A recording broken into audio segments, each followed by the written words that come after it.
வணக்கம் நண்பர்கள். எதிர்காலத்தில் லாக்அப் டெத் மரணமடைந்தவர்கள் பாதிக்கப்படக்கூடாது அப்படிங்கிறதுக்காக அவர்களுக்கு இன்சூரன்ஸ் திட்டத்தை தமிழக அரசு கொண்டு வந்தால் மிக சரியாக இருக்கும்.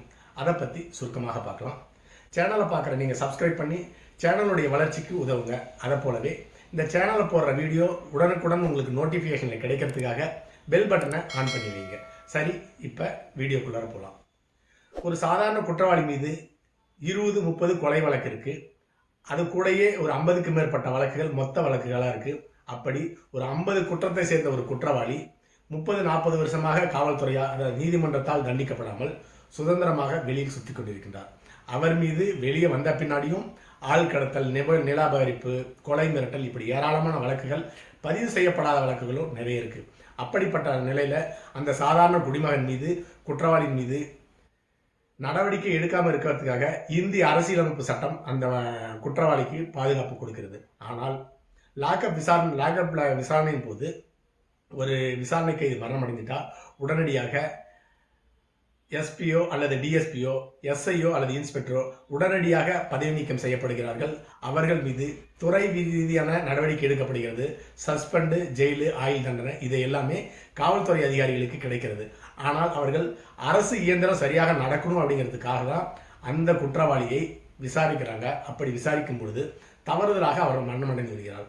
அதற்காக அந்த காவல்துறை அதிகாரிகள் பாதிக்கப்படும் பொழுது அந்த ஒட்டுமொத்த குடும்பமும் பாதிக்கப்படுகிறது. அதிலிருந்து காவல்துறையும் லாக்அப் டெத்திலிருந்து பாதிக்கப்பட்டவருடைய லாக்அப் டெத்தில் மரணமடைந்த குடும்பத்தினரும் காப்பாற்ற வேணும் அப்படிங்கிறதுக்காக தமிழக அரசு லாக்அப் டெத் அப்படிங்கிற இன்சூரன்ஸ் பாலிசியை கொண்டு வந்தால் ரொம்ப நன்றாக இருக்கும். சரி, ஒரு 5 வருஷத்துக்கு முன்னால் அண்ணா திராவிட முன்னேற்ற கழகத்தினுடைய ஆட்சியில் பென்னிக்ஸ், ஜெயராஜ் அப்படி 2 பேர் காவல்துறையால் அடித்து கொலை செய்யப்பட்டார்கள். அதில் சம்பந்தப்பட்ட விசாரணை அதிகாரிகள் 5 காவல்துறை அதிகாரிகள். 5 வருஷம் ஆச்சு. ஆனால் இந்த காவல்துறை அதிகாரிகளுக்கு இன்னும் தண்டனையும் கிடைக்கல, ஜாமீனும் கிடைக்கல. ஆனால் சுப்பையா என்ற நரம்பியல் மருத்துவர் சென்னையில் 11 பேரால் நடு ரோட்டில் வெட்டி கொலை செய்யப்பட்டார். அதுக்குண்டான வீடியோ ஃபுட்டேஜ் எல்லாமே இருந்தும் சென்னை உயர் நீதிமன்றம் அந்த வீடியோ ஃபுட்டேஜை நாங்கள் சாட்சியாக எடுத்துக்கொள்ள மாட்டோம்னு சொல்லிட்டு அதில் சம்பந்தப்பட்ட அனைத்து குற்றவாளிகளையும் விடுதலை செஞ்சிட்டாங்க. சரி, சென்னை உயர் நீதிமன்றம் விடுதலை செஞ்சிட்டதுனால அவர்கள் குற்றம் செய்யவில்லை அப்படின்னு நம்ம எடுத்துக்கலாம். ஆனால் அப்பீலுக்கு போன இடத்துல உச்ச நீதிமன்றம் உடனடியாக விடுதலை செய்யப்பட்ட அனைத்து குற்றவாளிகளையும் கைது செய்ய வேண்டும் சொல்லிட்டு உத்தரவிட்டு கைது செய்து ஜெயில் அடிச்சிட்டாங்க. இதுல இருந்து ஒன்று நன்றாக தெளிவாக தெரிகிறது. நீதிபதிகள் தவறான தீர்ப்பு தான் வழங்கியிருக்காங்கன்னு உச்ச நீதிமன்ற நீதிபதிகளுக்கு தெரிந்திருந்தும் அந்த தவறான தீர்ப்பை வேண்டுமென்றே வழங்கிய நீதிபதிகளுக்கு எந்த விதமான தண்டனையும் கிடையாது.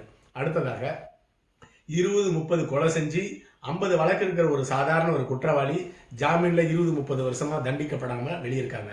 ஆனா காவல்துறை அதிகாரிகள் ஒரே ஒரு லாக்அப் டெத் நடந்துட்டாலும் போதும் கைது, டிஸ்மிஸ், ஆயுள் தண்டனை இப்படி அனுப்பிக்கிறாங்க.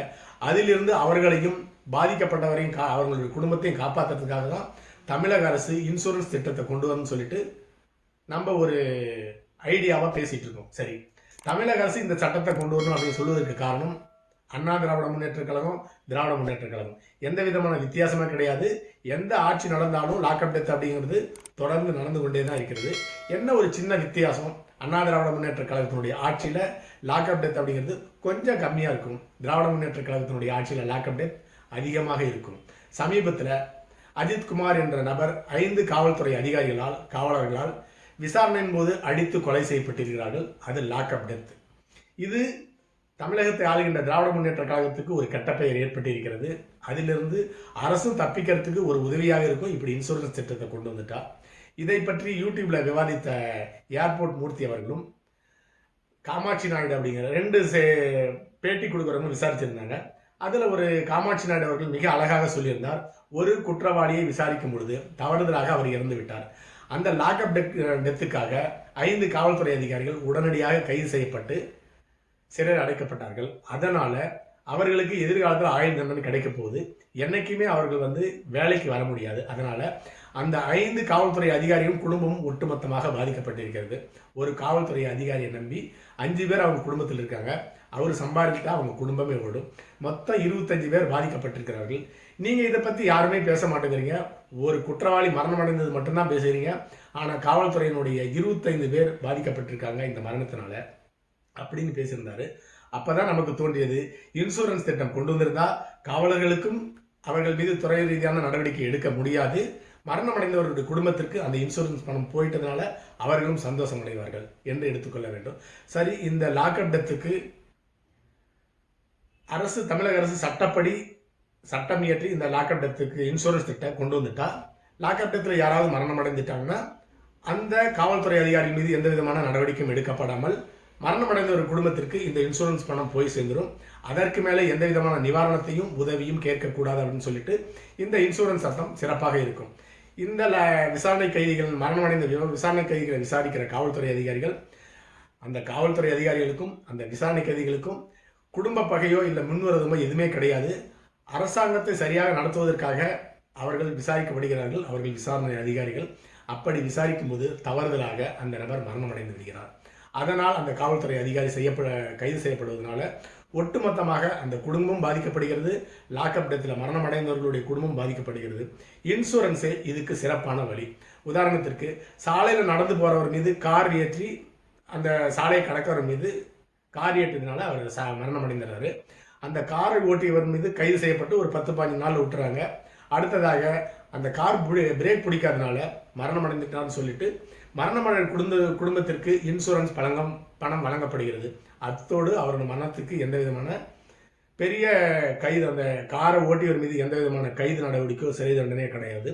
அதே போல காவல்துறை அதிகாரிகள் விசாரணை அதிகாரிகள் மட்டுமே தவறுதலாக கைது மரணம் அடைந்து விடுகிறார். அது லாக்அப் டெத்து. அவங்களுக்கு இன்சூரன்ஸ் பணத்தை கொடுத்து முடிச்சு வச்சிடணும். ஏன்னு கேட்டிங்கன்னா இந்தியாவில் ஏராளமான லாக்அப் டெத் நடந்து கொண்டிருக்கிறது. இதை சரி செய்வதற்காக இன்சூரன்ஸ் திட்டத்தை கொண்டு வருவதுதான் சரியாக இருக்கும். அடுத்ததாக ஆளுங்கட்சி. எந்த கட்சி ஆளுங்கட்சியோ அந்த ஆளுங்கட்சிக்கு இந்த லாக்அப் டெத்து மிகப்பெரிய தலைவலியாக இருக்கிறது. இப்படி ஒரு திட்டத்தை கொண்டு வந்துட்டா அது இன்சூரன்ஸ் கிளைம்ல போயிடும் அப்படின்னு சொல்லிட்டு அவங்க தப்பித்துக் கொள்ளலாம்.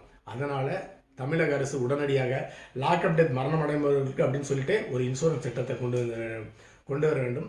எதிர்காலத்தில் என்னைக்காவது யாராவது காவல் நிலையத்துக்கு விசாரணை கைதியாக போக வேண்டியிருந்தா, விசாரணைக்காக போக வேண்டியிருந்தா அந்த நேரத்தில் இந்த இன்சூரன்ஸ் திட்டம் உதவும். அப்படிங்கிறதுனால இந்த திட்டம் மிக சிறப்பான திட்டம் என்று எடுத்துக்கொள்ள வேண்டும். அடுத்த பதிவில் சந்திக்கலாம். நன்றி.